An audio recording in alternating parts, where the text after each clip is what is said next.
1967 کی طوفانی رات کو مملکت پاکستان شمالی علاقہ جات کے ایک دور افتادہ وادی ہندور کے گاؤں یاسین میں ایک بچے کی پیدائش ہوئی جس کا نام لالک جان یعنی سورج رکھا گیا۔ تقریباً 5 سال کی عمر میں والدہ کا سایہ سر سے اٹھ گیا، مگر لالک جان بڑے بھائی گلسمبر اور چھوٹی بہن کو اس کا احساس نہ تھا اور وہ کھیل کود میں مصروف تھے۔ والد نے دوسری شادی کر لی۔ لالک اور گلسمبر اسکول جا رہے تھے۔ لالک نے تیسری کلاس تک بھائی سے بہتر کارکردگی دکھائی، پھر اچانک اس نے پڑھائی چھوڑ دی۔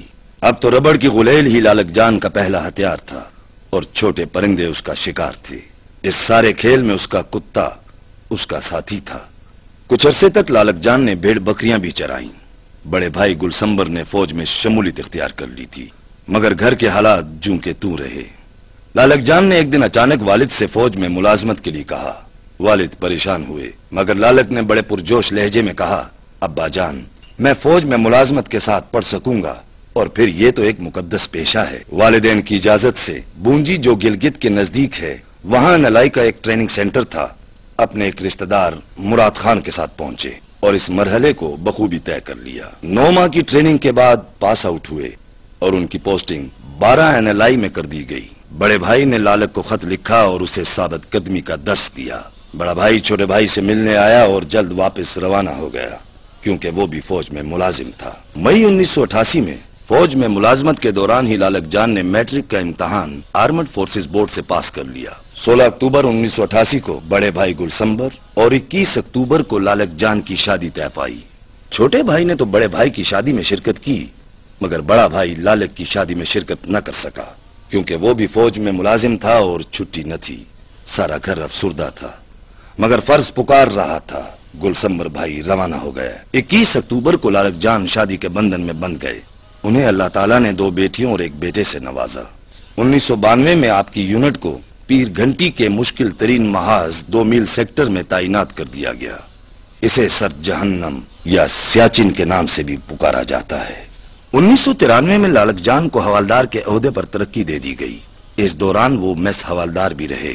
فروری 1998 میں لالک جان کی شریک حیات بیگم گل جہاں دار فانی سے کوچ کر گئی۔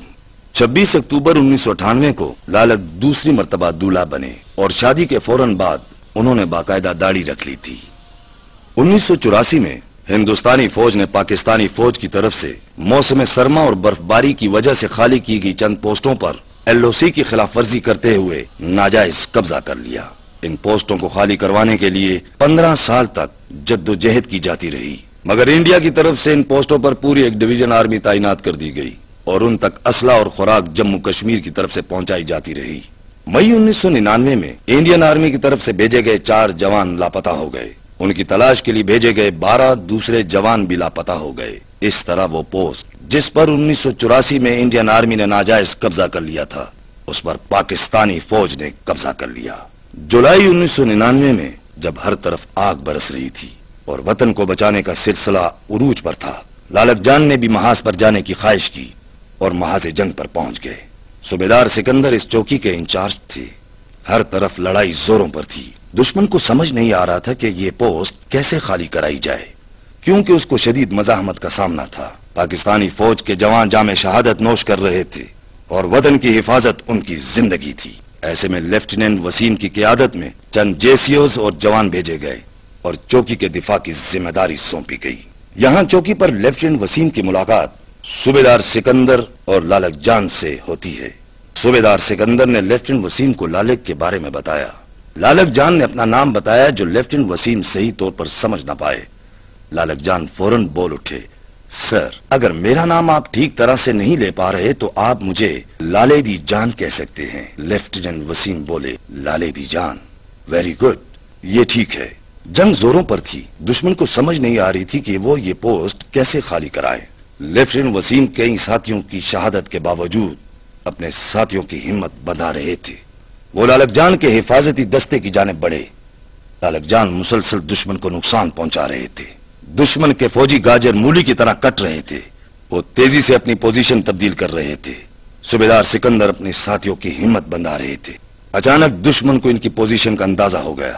دشمن نے شدید گولہ باری کی۔ لیفٹیننٹ وسیم کو کسی نے بتایا کہ لالک جان کو گولی لگ گئی ہے۔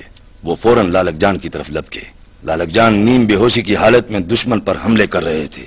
لیفٹیننٹ وسیم نے لالک کو واپس جانے کے لیے کہا، لالک نے واپسی سے انکار کر دیا۔ لیفٹیننٹ وسیم نے لالک کو کندھے پر تھپکی دی۔ لیفٹیننٹ وسیم کا ہاتھ خون سے بھر گیا۔ لیفٹیننٹ وسیم نے لالک جان کو دوبارہ واپسی کے لیے کہا، مگر لالک نے واپسی سے انکار کر دیا۔ لیفٹیننٹ وسیم نے دیکھا سب سے زیادہ لاشیں اس طرف تھیں جہاں لالک جان کی ڈیوٹی تھی۔ وہ رینگ کر جاتے اور دشمن سے چھینا ہوا اسلحہ اپنی پوسٹ تک پہنچاتے رہے۔ وہ مسلسل دشمن پر فائرنگ کرتے رہے۔ ایک جگہ ان کو دشمن کا ایک بنکر نظر آیا جس میں اسلحہ تھا۔ بنکر تو تباہ ہو گیا، مگر لالک جان دشمن کی شدید گولہ باری سے شہید ہو گئے۔ لالک کا کارنامہ لاسانی تھا۔ حکومت پاکستان نے ان کو اس شجاعت پر نشان حیدر سے نوازا۔